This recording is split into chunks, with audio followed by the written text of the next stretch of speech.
नारायणं नमस्कृत्य नरं चैव नरोत्तमं नरं नरं चैव चैव नरोत्तमं नरोत्तमं देवीं सरस्वतीं व्यासं देवीं सरस्वतीं सरस्वतीं ततो व्यासं जयमुदीरये ततो जयमुदीरये नष्टप्रायेषु भद्रेषु अष्टप्रायेषु अभद्रेषु नित्यं भागवत सेवया नित्यं भागवत सेवया भगवती उत्तमा श्लोके भगवती उत्तमा श्लोके भक्तिर्भवती नैष्ठिकी भक्ति भवति नैष्ठिकी।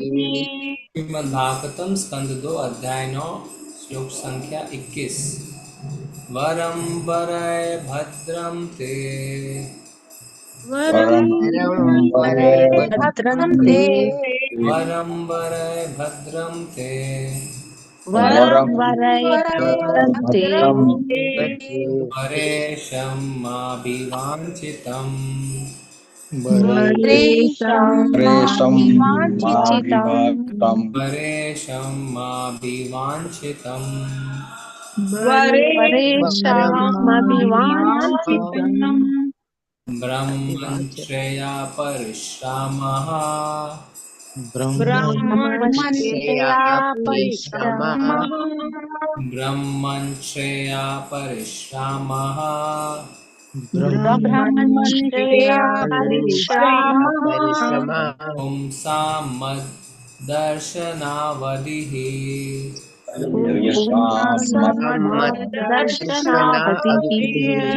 पुंसां मद्दर्शनावधिः पुंसामद्दर्शनावधिः वरं वरय भद्रं ते वरं भद्रं ते वरेशं माभिवाञ्छितम् वरेशमभिवाञ्छितं वरं वरं वरय भद्रं ते भद्रं ते वरेशं माभिवाञ्छितम् वरेशमभिवाञ्छितं ब्रह्मण्शया परिश्रामः ब्रह्मश्रय परिश्रमः पुंसां मद्दर्शनावधिः पुंसामद्दर्शनावधिः। ये पढ़िए, कौन पढ़ना चाहते हैं? हरे कृष्ण प्रभु जी। वरं वरय भद्रं ते वरेशं माभिवाञ्छितं ब्रह्मन् श्रेयः परिश्रामः पुंसां मद्दर्शनावधिः। हरे कृष्ण प्रभु।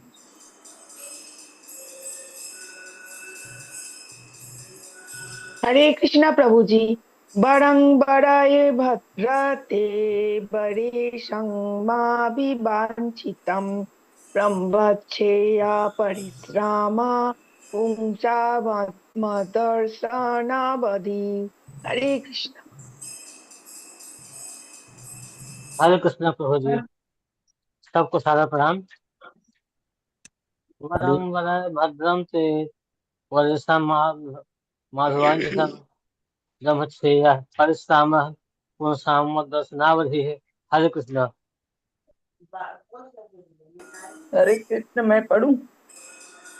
वरं वरय भद्रं ते वरैशं माम् अभिवाञ्छितं ब्रह्मन् श्रेय परिश्रम ब्रह्मन् ते श्रेय परिश्रम पुंसां मत दर्शनम अवधिः। हरे कृष्ण। हरे कृष्ण प्रभु जी।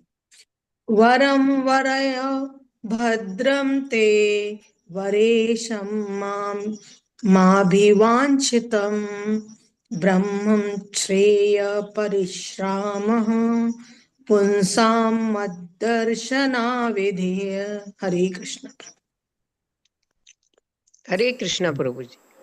वरं वरं वरै भद्रं ते वरईशम्मा अभिवाञ्छतं ब्रह्मन् श्रेये परीक्षां पुंसां मतदर्शन अविद्या।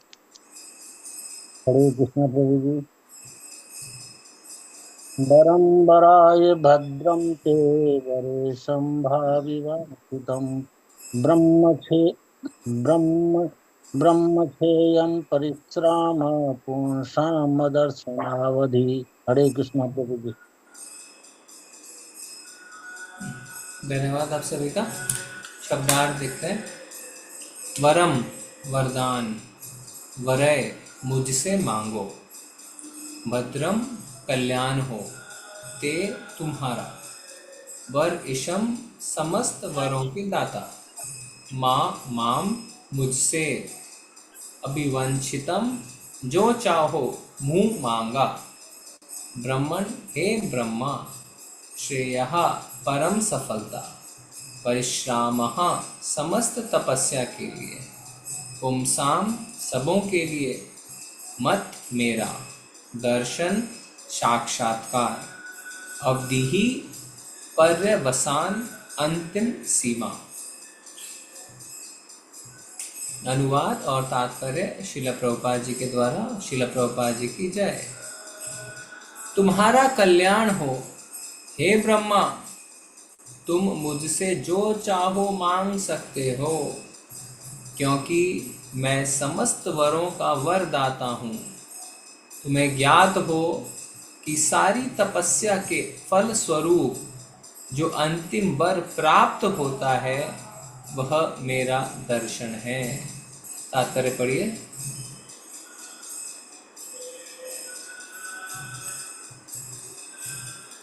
हरे कृष्ण। मैं पढ़ूं? सत्येंद्र मलिक प्रभु अनम्यूट करके पढ़िए।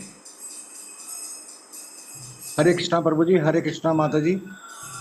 शिला प्रपात जी की जय। शिला प्रपात जी के द्वारा परमेश्वर का परम साक्षात्कार उनको जानना और अपने समक्ष उनका दर्शन करना है। निर्विशेष ब्रह्मा तथा अंतर्यामी परमात्मा का साक्षात्कार परम साक्षात्कार नहीं है। जब मनुष्य को परमेश्वर का साक्षात्कार हो जाता है तो उसे ऐसी तपस्या के लिए संघर्ष करने की आवश्यकता नहीं रह जाती। जीवन की दूसरी अवस्था है ईश्वर को प्रसन्न करने के लिए उनकी भक्ति करना। दूसरे शब्दों में यह कहा जा सकता है कि जिसने भगवान के दर्शन कर लिए हैं उसे पूर्ण सिद्धि प्राप्त हो चुकी है, क्योंकि उस उत्तम सिद्धि में सभी कुछ सम्मिलित है। किंतु निर्विशेषवादी तथा सदम योगी इस अवस्था को प्राप्त नहीं कर सकते। हरे कृष्णा प्रभु जी। हरे कृष्ण। अगला श्लोक में चलिए माता जी। सर्वोच्च सिद्धिमय पटुता है मेरे धाम का साक्षात दर्शन, और यह दर्शन तुम्हें मेरे आदेश के अनुसार कठिन तपस्या के प्रति तुम्हारी विनम्र प्रवृत्ति के कारण संभव हो सका है। तात्पर्य पढ़िए।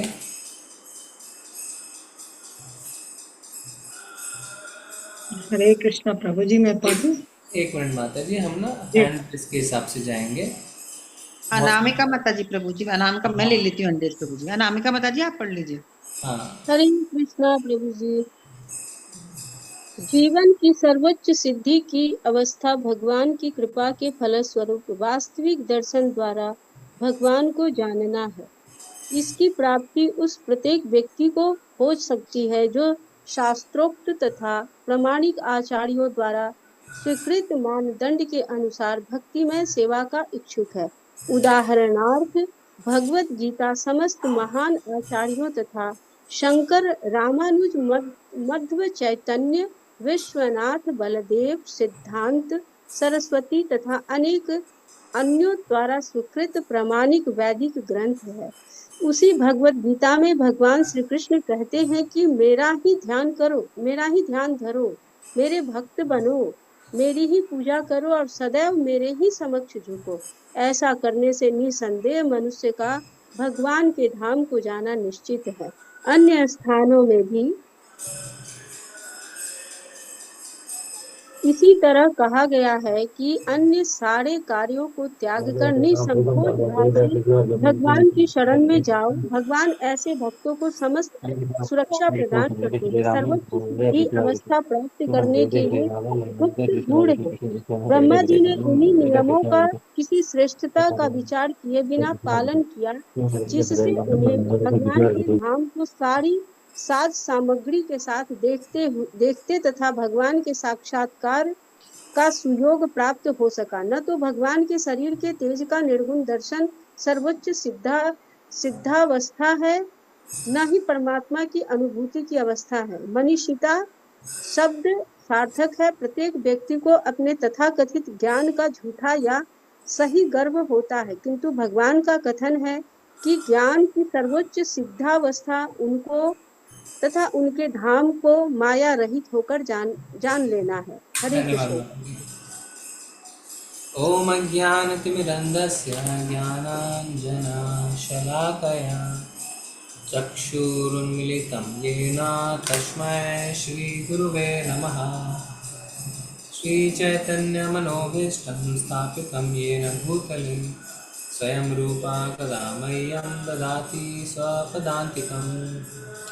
वन्देऽहं श्रीगुरो श्रीयुत्पदकमलं श्रीगुरून् वैष्णवांश्च श्रीरूपं सागरजातं सहगणरघुनाथान्वितान्तं सजीवम् अद्वैतं सावधूतं परिजनसहितं कृष्णचैतन्यदेवं श्रीराधा कृष्णपादान् सगणललिता श्रीविशाखान्वितांश्च नमो विष्णुपादाय कृष्णप्रेष्ठाय भूतले श्रीमते भक्तिवेदान्तस्वामिनिति नामिने नमस्ते सारस्वते देवे गौरवाणी प्रचारिणे निर्विशेषाय शून्यवादी पाश्चात्यदेशतारिणे वाञ्छाकल्पतरुभ्यश्च कृपा सिन्धुव एव च पतितानां पावनेभ्यो वैष्णवेभ्यो नमो नमः।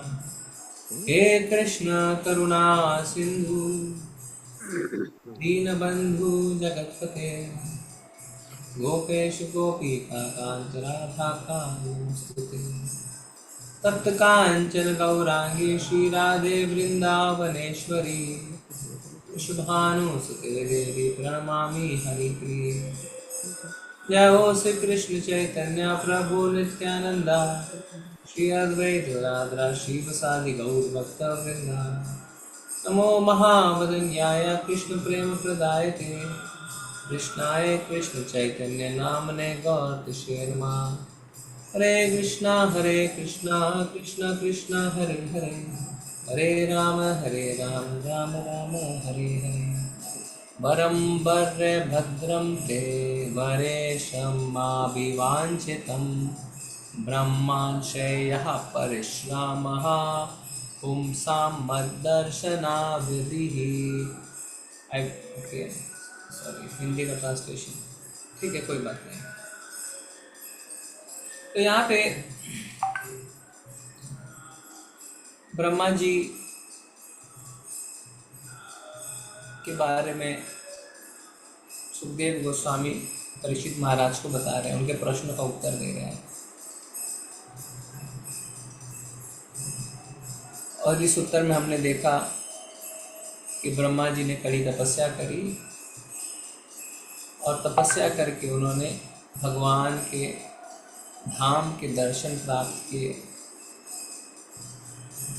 भगवान के दर्शन प्राप्त करते ही वो रोने लगे और उनके हृदय में भगवान के लिए असीम प्रेम उमड़ पड़ा।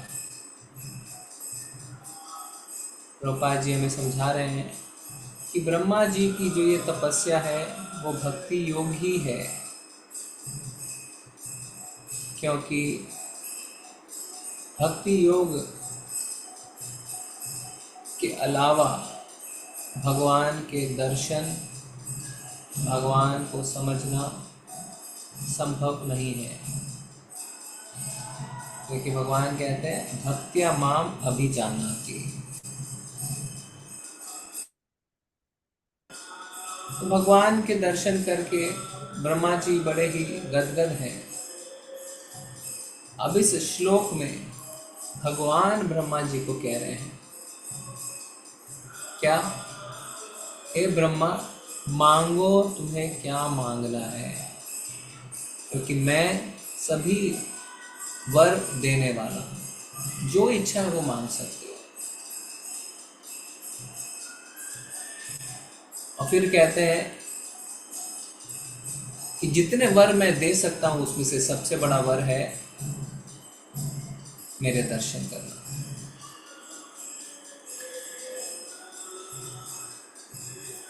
भगवान भक्तों को कहते हैं मांगो क्या मांगना है, क्योंकि सारे वर मैं ही देता हूं। भगवत गीता में स्पष्ट रूप से भगवान ने कहा है कि देवी देवता जो आपको वर देते हैं उसे मैं ही सैंक्शन करता हूं, मैं ही आपको उपलब्ध करवाता हूं। कोई सरकारी अफसर किसी कागज पे अगर साइन करता है जिसकी बदौलत आपका कार्य होता है, तो ये सरकारी अफसर जो है वो आपका कार्य करके नहीं दे रहा। उस सरकारी अफसर को पावर सरकार ने दिया है। अगर वो सरकार उस अफसर से पावर खींच ले तब उसके साइन की कोई वैल्यू नहीं है। तो देवी देवता जब साइन करते हैं, जब आपको तथा अस्तु बोलते हैं, जब आपकी मनोकामना पूरी करते हैं, वो इसलिए कर पाते हैं क्योंकि भगवान ने उन्हें पावर दे रखी है, भगवान ने सैंक्शन किया है। जिस क्षण भगवान उस सैंक्शन को खींच लेंगे, उस पावर को खींच लेंगे, देवी देवता अपनी ओर से आपको कोई वरदान नहीं दे सकते, आपकी कोई इच्छा पूरी नहीं कर सकते। तो भगवान ब्रह्मा जी को कह रहे हैं क्या मांगना चाहते हो ब्रह्मा जी, आप मांगिए, क्योंकि मैं आपसे बड़ा प्रसन्न हूं। और सबसे बड़ा वरदान अगर कुछ है तो वो है मेरे साक्षात दर्शन। अब ब्रह्मा जी भगवान के दर्शन कर रहे हैं। किसी व्यक्ति को लग सकता है कि एक व्यक्ति के दर्शन ही उच्चतम सिद्धि प्राप्ति कैसे हो सकती है, परम सिद्धि कैसे हो सकती है। सिद्धि का अर्थ तो है अलग अलग शक्तियों को प्राप्त करना।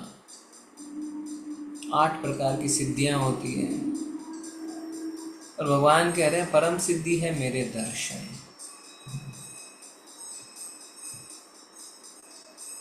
अगर आप देखें तो जो योगी होते हैं, जो अपनी तपस्या से 8 प्रकार की सिद्धियां प्राप्त करने चाहते हैं, उनकी गति क्या है। हो सकता है कुछ क्षणों के लिए, कुछ वर्षों के लिए वो बड़े प्रसिद्ध हो जाएं, वो चमत्कारी चीज़ें कर पाएं, लोगों को अपनी ओर आकर्षित कर पाएं, धन एकत्रित कर पाएं, पर गति क्या है, उन्हें भगवत धाम की प्राप्ति नहीं होती है। इसीलिए जो सिद्धियां, अष्ट सिद्धियां वो प्राप्त करते हैं वो परम सिद्धि नहीं है। परम सिद्धि है भगवान के दर्शन।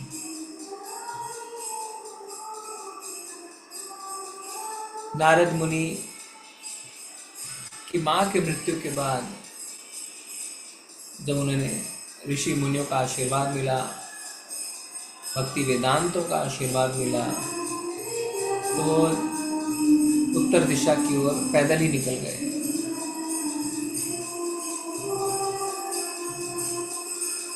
और काफी चलने के बाद उन्हें भगवान के दर्शन हुए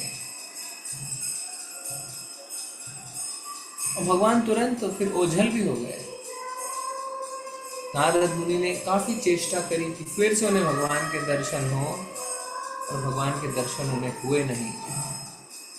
इस समय भगवान उन्हें संदेश देते हैं, अब मैं तुम्हें दोबारा नहीं दिखूंगा, अब तुम्हें भक्तिमय सेवा करनी है। प्रभुपाद जी लिख रहे हैं अपने तात्पर्य में कि भगवान के दर्शन के बाद अगला कार्य है भक्तिमय सेवा।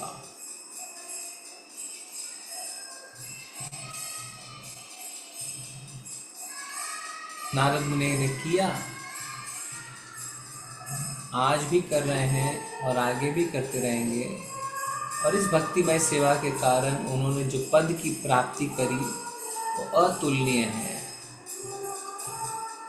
नारद मुनि किसी भी लोक में किसी भी समय कहीं भी पहुंच सकते हैं और हजारों सैकड़ों आत्माओं को, जीवों को भगवान की भक्ति प्रदान करने वाले हैं। कैसे? अपनी भक्तिमय सेवा से उन्होंने इस स्थिति को प्राप्त किया। ब्रह्मा जी को भगवान के दर्शन हो चुके हैं, पर अभी तक ब्रह्मा जी ने सृष्टि नहीं करी है। अब वो भक्तिमय सेवा करेंगे, सृष्टि करेंगे। फिर प्रश्न उठता है कि हमारे जीवन में इस सिद्धांत को कैसे लागू किया जाए, क्योंकि हमें तो भगवान के दर्शन हुए नहीं हैं और हमें तो सब लोग कहते हैं सेवा करो, सेवा करो, सेवा करो।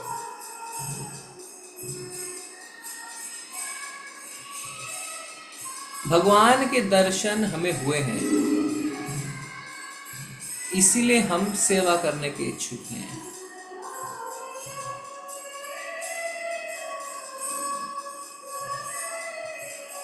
हर कोई व्यक्ति भगवान का नाम नहीं जप रहा है, हर कोई व्यक्ति भगवान की सेवा में लगा हुआ नहीं है और ना ही उसकी ऐसा करने की इच्छा है, पर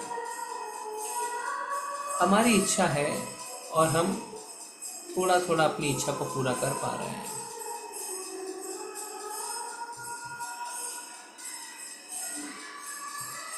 अगर आप उस समय को याद करें जब आप बिल्कुल नए नए कृष्ण भावनामृत से जुड़े, बिल्कुल नए नए आप वैष्णवों की कथा सुने, आपको किसी ने कक्षा में कहा आप भगवान का नाम जपिए, 16 माला करिए, आपने भगवद गीता की क्लास अटेंड करी,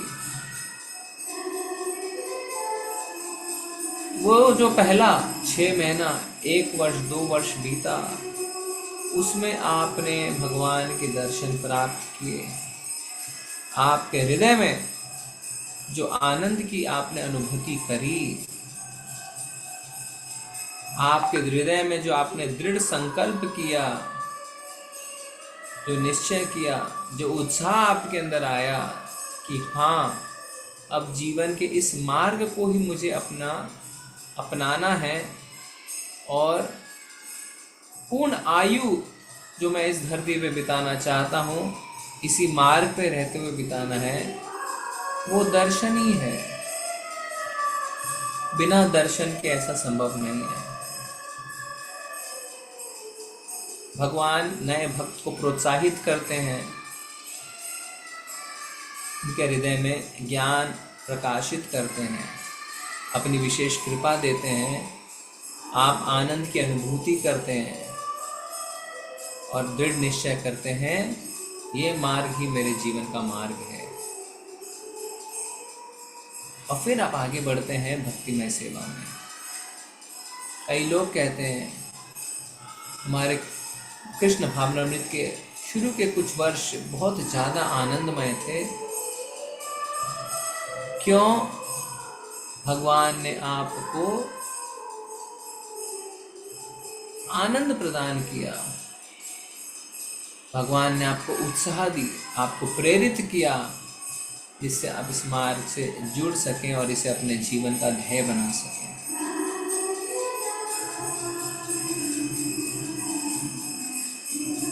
जब कोई नई नई नौकरी लगती है तो आपको बताया जाता है आपकी इतने लाख की सैलरी होगी,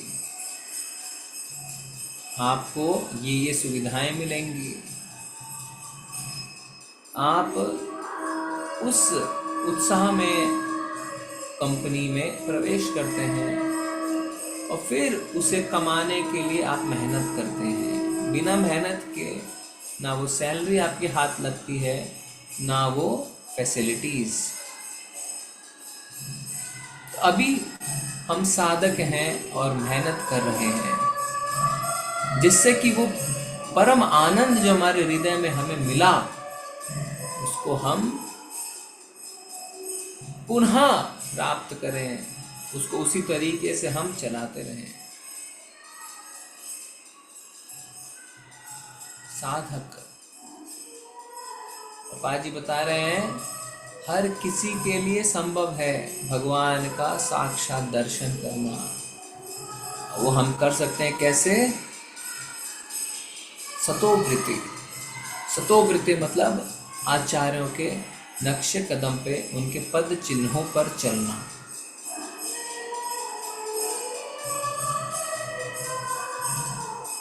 विधि यही है, भगवान भी कहते हैं विधि यही है। तत्विधि प्रणिपातेन परिप्रश्नेन सेवया उपदेशयन्ति ते ज्ञानम ज्ञानिनस् तत्वदर्शिना। आचार्य तत्वदर्शी हैं, उन्होंने तत्व के दर्शन किए हैं, वो आपको ज्ञान प्रदान करते हैं और बताते हैं ये कार्य करो। प्रभुपाद जी ने हमें कहा है आप ध्यान पूर्वक कम से कम भगवान के हरि नाम की महामंत्र की 16 माला जप करें।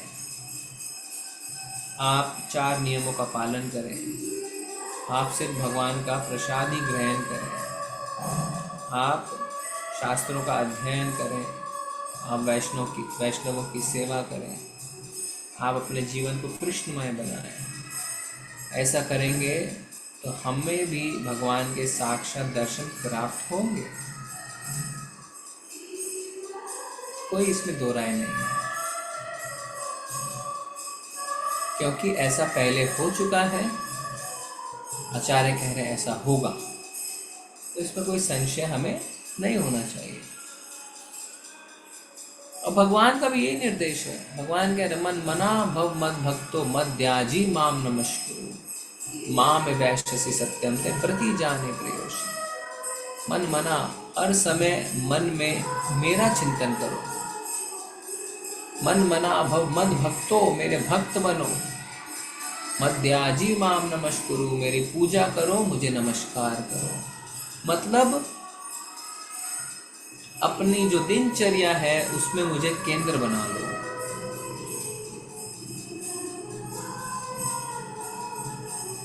एक नवजात बच्चे की माँ की दिनचर्या का केंद्र उसका बच्चा होता है।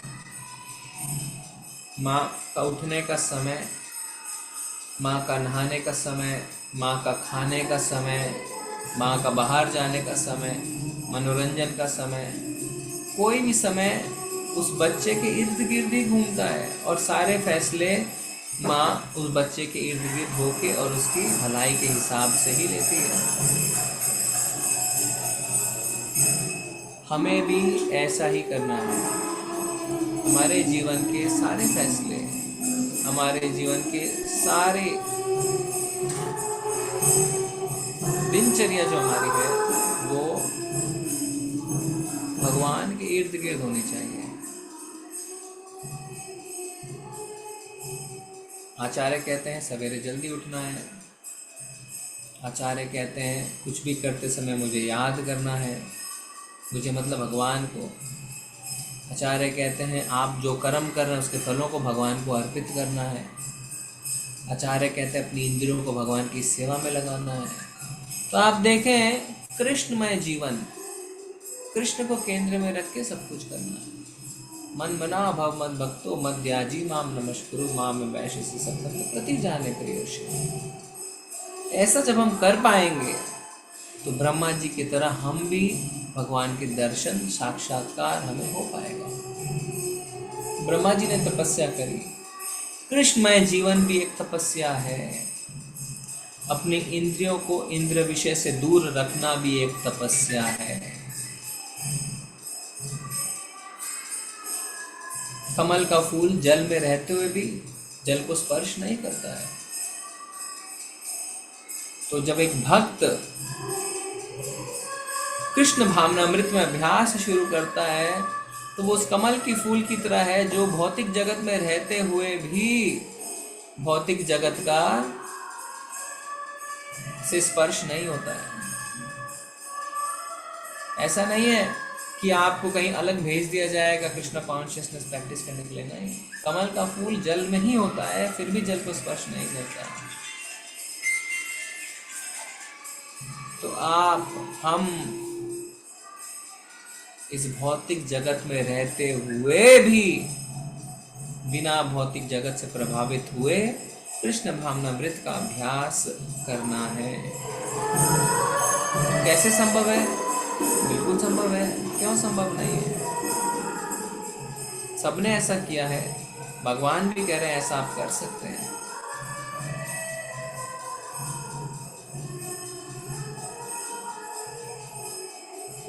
अभ्यासेन तु कौन्तेय वैराग्येन च।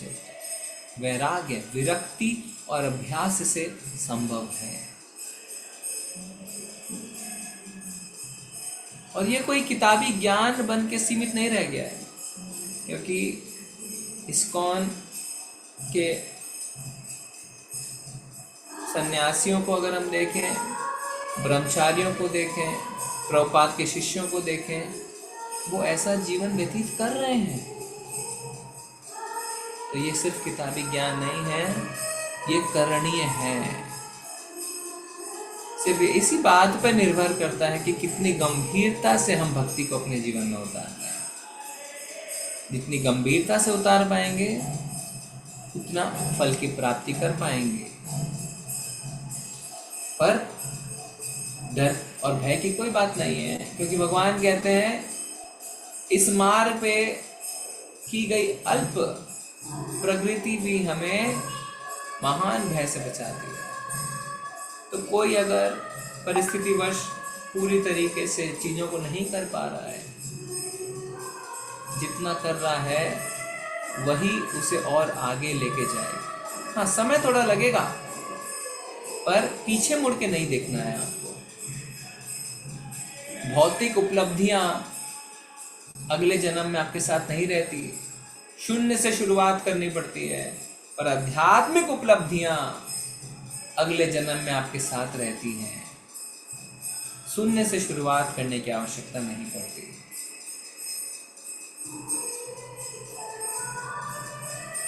भगवान इस बात की पुष्टि करते हुए अर्जुन को बताते हैं कि जिस व्यक्ति ने भक्ति में कुछ जो भक्ति में अग्रसर हो पाया है, कुछ प्रगति जिसने करी है, वो अगले जन्म में ऐसी परिस्थितियों के बीच जन्म लेता है जिस परिस्थिति में वो भगवान की भक्ति को और आगे बढ़ा सके। लगभग रोज 40-45 लोग क्लास में जुड़ते हैं। आप इसलिए जुड़ पा रहे हैं क्योंकि आपने पिछले जन्मों में जरूर भक्ति में कुछ कदम उठाए हैं, जरूर कुछ पुण्य कार्य किए हैं। अन्यथा ये संभव नहीं है। अन्यथा ये संभव नहीं है कि कलयुग में बैठ के आप सारे इंद्र विषयों से अपने इंद्रियों को खींच के श्रीमद् भागवतम की चर्चा में अपने समय को उपयोग में लाएं। संभव नहीं है। माया बहुत प्रबल है, और अगर आप ऐसा कर पा रहे हैं तो ये आपके पिछले जन्मों में की गई प्रगति के कारण ही ऐसा है, अन्यथा संभव नहीं है। पर क्या इसका अर्थ ये है कि हमने अब इतनी प्रगति कर ली है कि अब हम भी भगवान के दर्शन कर पाएंगे? ये आप नहीं बता सकते हैं, ये हम नहीं बता सकते हैं। हमें अपने आचार्यों के पद चिन्ह पर सिर्फ चलते जाना है। कब वो समय आएगा, कब हमारी पात्रता बनेगी, इस बात की चिंता नहीं करनी है आपको। चिंता सिर्फ इतनी करनी है कि मैं हर क्षण हर पल अपने जीवन का भगवान की सेवा में लगा सकूं।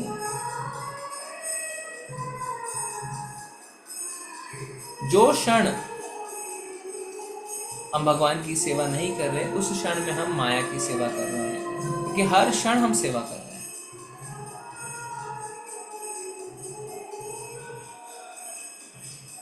तो जितनी गंभीरता से हम चीजों को लेंगे, उतनी गंभीरता के साथ भगवान भी हमें लेंगे।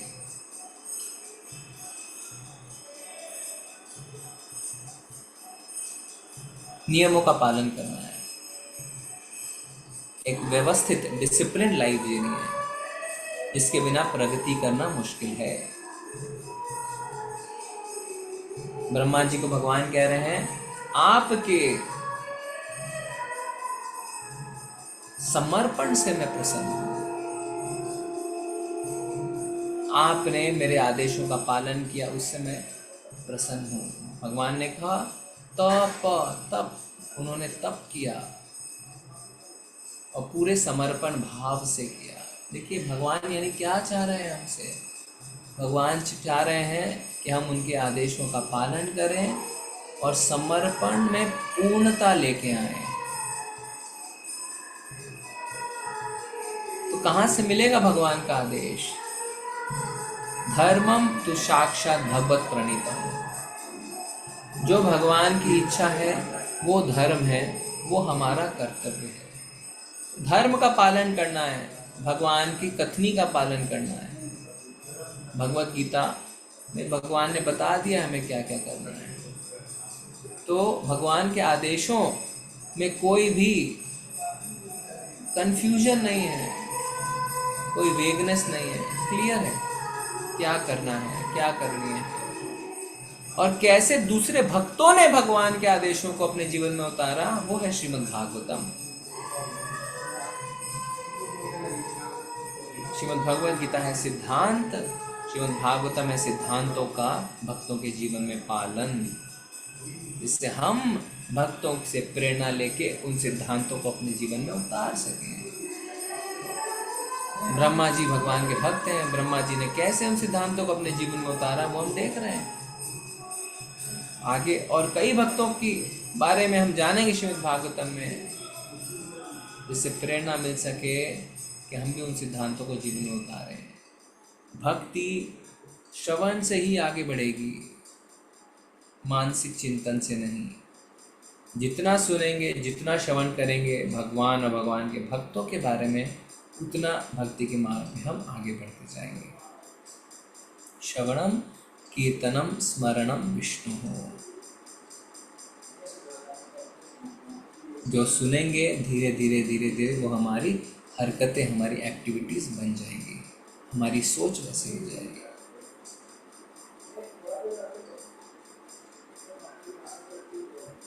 बहुत कृपा है हम सब पे श्रील प्रभुपाद जी की, जिनकी असीम कृपा से हम ये सब बातें कर पा रहे हैं, अन्यथा हम ये सब बातें भी नहीं कर पाते।